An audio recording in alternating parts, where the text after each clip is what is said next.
നമസ്കാരം സുഹൃത്തുക്കളെ. സംസാരിക്കുമ്പോൾ നിങ്ങൾ എന്തിനാ സംസാരിക്കുന്നത്? ഞാൻ സംസാരിക്കുമ്പോൾ നിങ്ങൾ എന്തിനാ സംസാരിക്കുന്നത്? നിങ്ങളിപ്പോൾ എത്രാമത്തെ പ്രാവശ്യം ഇടപെടുന്നത്? ഞാൻ പറഞ്ഞല്ലോ, ഞാൻ പറയട്ടെ. നിങ്ങൾ അതല്ലല്ല, ഞാൻ ഒരു സ്ഥലത്തും ഹെലികോപ്റ്റർ എടുത്ത് പഴയ മുഖ്യമന്ത്രി യാത്ര ചെയ്യുന്നതിനെ കുറിച്ച് ഞാൻ പരാതി പറഞ്ഞിട്ടില്ല. ഒന്ന് നിക്ക്. രണ്ട് നിങ്ങൾ വ്യാപകമായി പ്രചരിപ്പിച്ചു സോഷ്യൽ മീഡിയയിൽ കൂടി CPM നേതാക്കൾ ഞാൻ ഹെലികോപ്റ്റർ എടുത്തിട്ട് സ്വകാര്യ യാത്രയ്ക്കാണ് പോയതെന്ന്. ഞാൻ പോയത് നിങ്ങളോട് പറഞ്ഞുതരാം. ഞാൻ പോയത് ഒരു ഇൻവെസ്റ്റ്മെൻറ്റ് ഗ്രൂപ്പ് കൊച്ചിയിലുണ്ടായിരുന്നു കാണാൻ വേണ്ടിയിട്ട്. അവർ രാത്രി ഡിന്നർ മീറ്റിങ്ങിന് കാണാമെന്നാണ് പറഞ്ഞത്. അവർ തമിഴ്നാട് മുഖ്യമന്ത്രിയായിട്ട് കണ്ടതിന് ശേഷമാണ് കൊച്ചിയിൽ വന്നത്. ഞാൻ വന്ദേ ഭാരതിന് ബുക്ക് ചെയ്തിരുന്നു പോകാൻ. രാത്രി അവിടെ എത്തി അവരോട് സംസാരിക്കാൻ. അപ്പോൾ അവർക്ക് അത്യാവശ്യമായി സൺഡേക്ക് ഡൽഹിയിലേക്ക് തിരിച്ചു പോകണം എന്ന് പറഞ്ഞു. അവരെ അറിയിച്ച്, അപ്പോൾ അതിനു മുമ്പ് അവരെ കാണണം. കാരണം തമിഴ്നാട് കൂടി അതിൽ ശ്രമിക്കുകയാണ് ആ ഇൻവെസ്റ്റ്മെൻറ്റിന് വേണ്ടിയിട്ട്. അവരെ തമിഴ്നാട് മുഖ്യമന്ത്രി കണ്ടിട്ടും ഞാൻ കാണാതെ പോയാൽ അതൊരു ബുദ്ധിമുട്ടാവത്, പിന്നീട് ഒരു ആക്ഷേപവും. അതുകൊണ്ടാണ് ഹെലികോപ്റ്റർ. പിന്നെ ഞാൻ ഹെലികോപ്റ്റർ ഉപയോഗിച്ചതിൽ ₹1 പോലും സർക്കാരിന് നഷ്ടം ഉണ്ടായിട്ടില്ല. ₹1 പോലും സർക്കാരിന് അധിക ചിലവുണ്ടായിട്ടില്ല. കാരണം കഴിഞ്ഞ ഗവൺമെൻറ് അടുത്ത സെപ്റ്റംബർ 19 വരെ ഈ ഹെലികോപ്റ്റർ വാടകയ്ക്ക് എടുത്തിട്ടിരിക്കുകയാണ്. ഗവൺമെൻറ് 5 മാസം വാടക കൊടുത്തിട്ടില്ല. ഒരു മാസം 80 ലക്ഷം രൂപ വെച്ച് 25 മണിക്കൂർ മിനിമം ഫ്ലൈ ചെയ്യണം. അത് ഫ്രീ ആണ്. 25 മണിക്കൂർ ഫ്ലൈ ചെയ്യണം മിനിമം. 25 മണിക്കൂർ അത് ഫ്രീ ആണ്. അത് ചെയ്തില്ലെങ്കിലും ഈ 80 ലക്ഷം രൂപ കൊടുക്കണം. ഞാൻ യാത്ര ചെയ്തുകൊണ്ട് സംസ്ഥാന സർക്കാരിന് ₹1 നഷ്ടം ഉണ്ടായിട്ടില്ല. ആകെ 3-4 മണിക്കൂറാണ്. കാരണം 2 മന്ത്രിമാർ വയനാട്ടിൽ പോയതും ഞാൻ വയനാട്ടിൽ പോയതും മാത്രമാണ് ഞങ്ങൾ ഈ ഗവൺമെൻറ് വന്നതിന് ശേഷം ഹെലികോപ്റ്റർ ഉപയോഗിച്ചേക്കണത്. ഞാൻ എൻ്റെ പാർട്ടി സമ്മേളനത്തിന് പോയിട്ടില്ല. മുഖ്യമന്ത്രി ആയിരുന്ന സമയത്ത് പിണറായി വിജയൻ പാർട്ടി സമ്മേളനത്തിൽ പങ്കെടുക്കാൻ ഹെലികോപ്റ്റർ ഉപയോഗിച്ചിട്ട് അത് ഈ ഡിസാസ്റ്റർ മാനേജ്മെൻറ്റിൻ്റെ ഫണ്ടിൽ നിന്ന് ആ പൈസ കൊടുത്തിട്ടുണ്ട്. എന്നെ കൊണ്ട് ആ ചരിത്രം ഒന്നും പറയിപ്പിക്കരുത്. അദ്ദേഹം നടത്തിയ യാത്രകളൊന്നും പറയരുത്. ഞങ്ങൾ ഒരു സ്വകാര്യ യാത്രയും നടത്തിയിട്ടില്ല. അത് റിപ്പോർട്ട് ചെയ്തിട്ടുണ്ട്. നിങ്ങൾ തന്നെ ചില മാധ്യമങ്ങൾ അന്ന് റിപ്പോർട്ട് ചെയ്തിട്ടുണ്ട്. ഞാനൊരു പാർട്ടി സമ്മേളനത്തിനും ഞാൻ പോയിട്ടില്ല. ഞാൻ ഔദ്യോഗികമായ ലെറ്റ് മീ കംപ്ലീറ്റ് ഔദ്യോഗികമായ ആവശ്യത്തിന് തന്നെയാണ് പോയത്. സംസ്ഥാനത്തിന് ഗുണപരമായ ഒരു കാര്യത്തിനാണ് പോയത്.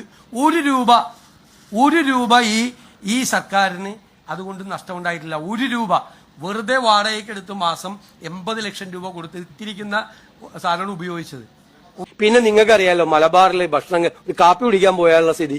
മലബാറിലെ ഏതെങ്കിലും വീട്ടിലൊരു കാപ്പി കുടി അവര് ഈ വെള്ളപ്പൊക്കമൊന്നും അറിഞ്ഞിട്ടല്ല, ഞാനന്ന് വരുമെന്ന് പറഞ്ഞു. നിർഭാഗ്യവശാൽ നമ്മുടെ മുഖ്യമന്ത്രിയുടെ സമചിത്തത നഷ്ടപ്പെട്ടിരിക്കുന്നു എന്ന് പറയേണ്ടി വരുന്നതിൽ ഖേദമുണ്ട്. പക്ഷേ അതാണ് യാഥാർത്ഥ്യം. നോക്കൂ, അദ്ദേഹത്തിൻ്റെ ശരീരഭാഷയിലും അദ്ദേഹത്തിൻ്റെ സംസാര രീതിയിലുമൊക്കെ ഒരു പതിവ് VD സതീശനെ അല്ല നമുക്കവിടെ കാണാൻ സാധിക്കുന്നത്. 2018 സമാനമായിട്ട് ഉള്ള ഒരു അവസ്ഥയല്ല ഇപ്പോഴെങ്കിലും കേരളം മറ്റൊരു പ്രളയ ദുരന്തം അല്ലെങ്കിൽ മഴക്കെടുതിയെ നേരിട്ടുകൊണ്ടിരിക്കുമ്പോൾ തീർച്ചയായിട്ടും മുഖ്യമന്ത്രി സ്ഥാനത്തിരിക്കുന്ന ആൾ അത് ഏകോപിപ്പിക്കാനും ഈ ദുരിതാശ്വാസ പ്രവർത്തനങ്ങളും മറ്റുമൊക്കെ ഏകോപിപ്പിക്കാനും ആശയവിനിമയത്തിനുമൊക്കെ ആയിട്ട് മുൻപന്തിയിൽ തന്നെ കാണണം. അല്ലെങ്കിൽ അദ്ദേഹത്തിൻ്റെ ഓഫീസിലോ അല്ലെങ്കിൽ മറ്റെവിടെയെങ്കിലോ സൗകര്യമുള്ള ഒരു സ്ഥലത്ത് മറ്റു പരിപാടികളൊക്കെ ഉപേക്ഷിച്ചുകൊണ്ട് അദ്ദേഹം കാണേണ്ടതാണ്. പക്ഷേ നിർഭാഗ്യവശാൽ അങ്ങനെയല്ല. അദ്ദേഹം പല പരിപാടിക്കും പോയത് കാണുന്നുണ്ട്. മുൻപ് നമ്മൾ ഏതൊക്കെ തരത്തിൽ പിണറായി വിജയനെ പറ്റി കുറ്റപ്പെടുത്തിയിട്ടുണ്ടായിരുന്നെങ്കിലും ശരി, ആ സമയങ്ങളിലൊക്കെ അദ്ദേഹം മറ്റു പരിപാടികളൊക്കെ ഉപേക്ഷിച്ചിട്ട് തിരുവനന്തപുരത്ത് തന്നെ ഇതിൻ്റെ കാര്യങ്ങളുമൊക്കെ ആയിട്ട് മുന്നോട്ട് പോയത് നമ്മൾ വാർത്തയായിട്ട് മറ്റും കണ്ടിട്ടുണ്ട്. അങ്ങനെ തന്നെ ചെയ്യണം VD സതീശൻ എന്നൊന്നും പറയുന്നില്ല. പക്ഷേ ഇവിടെ അദ്ദേഹം ഒരുപാട് തേഞ്ഞ് മെഴുകുന്നുണ്ട് ന്യായീകരിക്കാൻ വേണ്ടിയിട്ട്. അദ്ദേഹം ഇടയ്ക്ക് തിരിച്ച് അങ്ങോട്ടേക്ക് കൗണ്ടർ അടിക്കാൻ വേണ്ടിയിട്ട് പറയുമ്പോൾ ഈ ഭക്ഷണം കഴിക്കുന്ന കാര്യത്തെപ്പറ്റിയൊക്കെ പറയുമ്പോൾ പിന്നെ ആരും ഒന്നും മിണ്ടില്ലല്ലോ.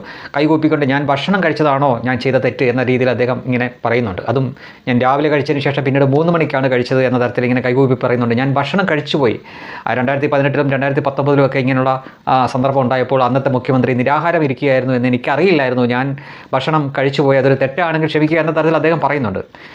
വിവേകവും ബോധവും വിവരവുമുള്ള ഏതെങ്കിലും കോൺഗ്രസ്സുകാർ കേരളത്തിൽ ഇനിയും മിച്ചമുണ്ടെങ്കിൽ അവർ ദയവ് ചെയ്തും ഈ നിങ്ങളുടെ മുഖ്യമന്ത്രി അല്ലെങ്കിൽ നമ്മുടെ മുഖ്യമന്ത്രി VD സതീശനോടൊന്ന് പറഞ്ഞു കൊടുക്കുക, ഭക്ഷണം കഴിക്കുന്നതും സൽക്കാരവും തമ്മിൽ വ്യത്യാസമുണ്ടെന്ന് പറഞ്ഞു കൊടുക്കണം. ഭക്ഷണം കഴിക്കുന്ന മുഖ്യമന്ത്രിമാർ ഭക്ഷണം കഴിക്കുന്നതൊക്കെ കോൺഗ്രസ്സുകാരും കണ്ടിട്ടുണ്ട്, കമ്മ്യൂണിസ്റ്റുകാരും കണ്ടിട്ടുണ്ട്, BJPക്കാരും ഒക്കെ കണ്ടിട്ടുണ്ട്. ഇവിടെ നിന്ന നിപ്പിൽ മുണ്ടും മടക്കി കുത്തി ധൃതി വെച്ച് ഒരു പ്ലേറ്റിൽ ഭക്ഷണം എടുത്ത് നിന്നുകൊണ്ട് കഴിക്കുന്ന ഉമ്മൻചാണ്ടിയെ കണ്ടിട്ടുണ്ട് മലയാളി. അപ്പോൾ അവരുടെയൊക്കെ മുന്നിൽ വന്നിട്ട് ഞാൻ ഭക്ഷണം കഴിക്കുമായിരുന്നു എന്ന് പറഞ്ഞുകൊണ്ട് സൽക്കാരത്തിൽ പങ്കെടുത്ത മുഖ്യമന്ത്രിയെ കാണിച്ചിട്ട് തേഞ്ഞ് മെഴുകിയിട്ട് കാര്യമൊന്നുമില്ല. ഭക്ഷണം കഴിക്കുന്നതും സൽക്കാരവും തമ്മിൽ വ്യത്യാസമുണ്ട്. കേരളം ഇങ്ങനൊരു അവസ്ഥ നിൽക്കുമ്പോൾ സൽക്കാരത്തിൽ പങ്കെടുക്കുകയല്ല ചെയ്യേണ്ടത്. അതിന് ഞാൻ ഭക്ഷണം കഴിക്കുകയായിരുന്നു എന്ന് ന്യായീകരിച്ചിട്ടൊരു കാര്യമില്ല. അതൊന്നും ഇവിടെ വലിയ രീതിയിലുള്ള കമ്മ്യൂണിക്കേഷൻ ഗ്യാപ്പ് വന്നിട്ടുണ്ടെന്ന കാര്യം ഉറപ്പാണ്. ഈ എന്താ പറയുക, ഈ വെള്ളപ്പൊക്കത്ത് ദുരിതാശ്വാസ സേനയുണ്ട്, അല്ലാതെ സന്നദ്ധ സംഘടനകളുണ്ട്. ഇവരെയൊക്കെ ഏകോപിപ്പിച്ചുകൊണ്ട് ഇതിൻ്റെയൊക്കെ കടിഞ്ഞാൺ കൈയാളേണ്ട ആളാണ് മുഖ്യമന്ത്രി. ആ സമയത്ത് അദ്ദേഹം നമ്മളിവിടെ സർക്കാർ ഒരു ഹെലികോപ്റ്റർ വാടകയ്ക്ക് എടുത്തിട്ടുണ്ട്. മാസം 80 ലക്ഷം രൂപയാണ്. അദ്ദേഹം തന്നെ പറയുന്നു 80 ലക്ഷം. സത്യം പറഞ്ഞാൽ ഞാൻ ഞെട്ടിപ്പോയി. ഒരു ദിവസം ഏതാണ്ട് 3 ലക്ഷത്തിനടുത്ത് ഇതിന് വാടക വരികയാണെന്ന് ഓർക്കണം. അതായത് അദ്ദേഹം തന്നെ വലിയ വിഡ്ഢിതനമാണ് വിളിച്ചു പറയുന്നത്.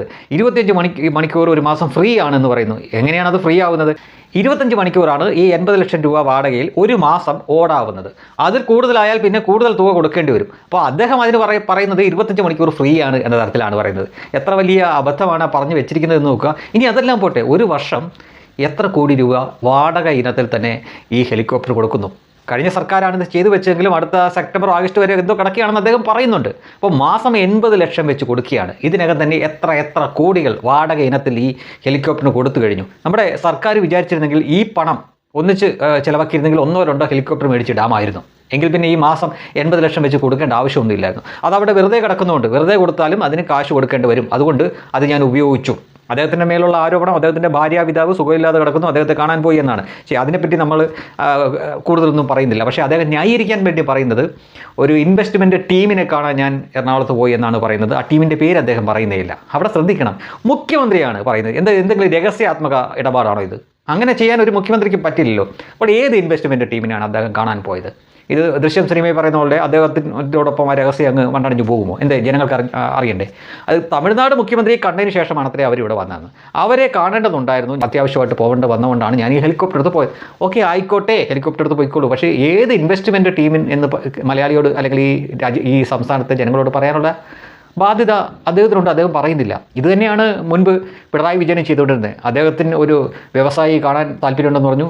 ആ വ്യവസായി കണ്ട് സംസാരിച്ചപ്പോൾ 3 ലക്ഷം കോടിയാണ്, 1-2 അല്ല, 3 ലക്ഷം കോടിയാണ് കേരളത്തിൽ നിക്ഷേപിക്കാൻ പോകുന്നത്. അത് കേട്ടപ്പോഴേ സാമാന്യ ബോധമുള്ള എല്ലാ മലയാളിയും പറഞ്ഞു ഏതെങ്കിലും തലയ്ക്ക് സ്ഥിരമില്ലാത്ത ചുമ്മാ അദ്ദേഹത്തെ പറ്റിച്ചായിരിക്കുന്നത്. അല്ലെങ്കിൽ ബോധമുള്ള ആരെങ്കിലും 3 ലക്ഷം കോടി കൊണ്ട് കേരളത്തിൽ കൊണ്ട് നിക്ഷേപിക്കുമോ?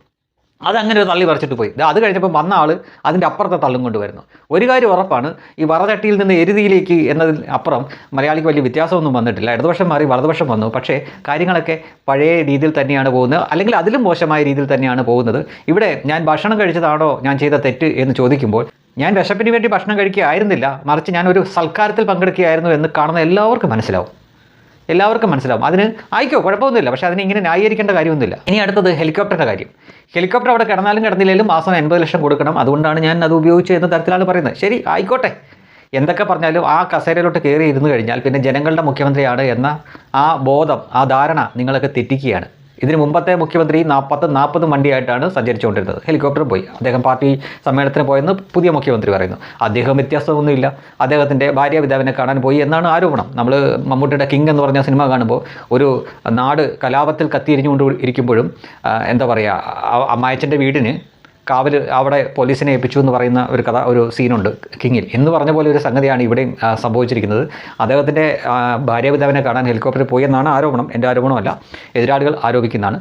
അത് അങ്ങനെയല്ല, ഞാൻ പോയത് ഈ ഇൻവെസ്റ്റ്മെൻറ്റ് ടീമിനെ കാണാനാണ് എന്ന് അദ്ദേഹം പറയുന്നു. പക്ഷേ ഇൻവെസ്റ്റ്മെൻറ്റ് ടീമിന് പേരും ഇല്ല, നാളും ഇല്ല, ഒന്നുമില്ല. ആളിൻ്റെ പേര് പോലും അദ്ദേഹം പറയുന്നില്ല. അപ്പോൾ മൊത്തത്തിൽ അദ്ദേഹത്തിൻ്റെ സമചിത്തത തെറ്റി കിടക്കുന്നു, അല്ലെങ്കിൽ അദ്ദേഹത്തിൻ്റെ കൈവിട്ടു പോയിരിക്കുന്നു കാര്യങ്ങൾ എന്ന് വേണം നമ്മൾ ഇതിൽ നിന്ന് മനസ്സിലാക്കാൻ. നമ്മുടെ വിധി ഇത് തന്നെയാണ്. ഇടത് വന്നാലും വലത് വന്നാലും എരുതിയിൽ നിന്ന് വറചട്ടിയിലേക്ക് തന്നെ, അല്ലെങ്കിൽ വറചട്ടിയിൽ നിന്ന് എരുതിയിലേക്ക് തന്നെ. ഒരു വ്യത്യാസമില്ല.